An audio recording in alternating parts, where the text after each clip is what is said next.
Bringing your Betta's tank to life means more than just filling it with water. It's about creating an environment that feels natural, safe, and engaging. The goal is to give your Betta a space where they can explore, rest, and feel secure, just like they would in the wild.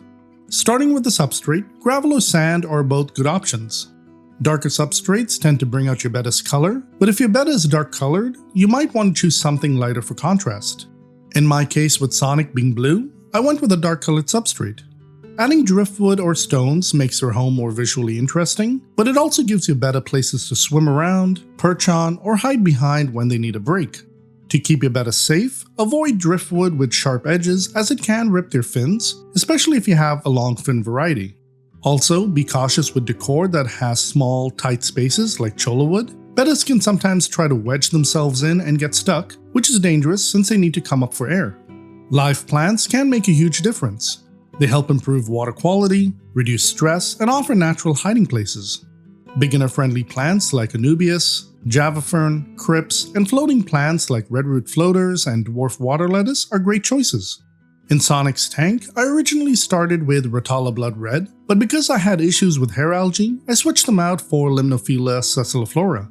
I also placed 2 large portions of Anubias on top of the driftwood to give Sonic a resting area near the surface where he could easily come up for air. At first, I used Dwarf Water Lettuce to diffuse the light, but eventually replaced it with redroot floaters. One thing to keep in mind is if you use floating plants, they spread quickly.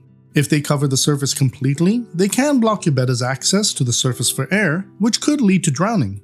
So you'll need to remove some on a regular basis to ensure your Betta has access to a clear surface. While plants and decor are important, make sure to leave open swimming space, especially in the front or center of the tank. It's all about balance, giving them cozy spots to explore and hide, while still leaving room to move freely. Before adding your Betta to its new home, give the tank time to go through the nitrogen cycle. You can use bottle beneficial bacteria or filter media from a fully cycled tank to speed things up. Whether you choose to add your Betta after a few days or a few weeks, I always recommend testing your water parameters first to make sure the environment is safe for your fish. By bringing your Betta's tank to life, you're creating more than just a setup. You're giving them a true sense of home. You'll likely see your Betta become more colorful, confident, and curious in a space that feels just right.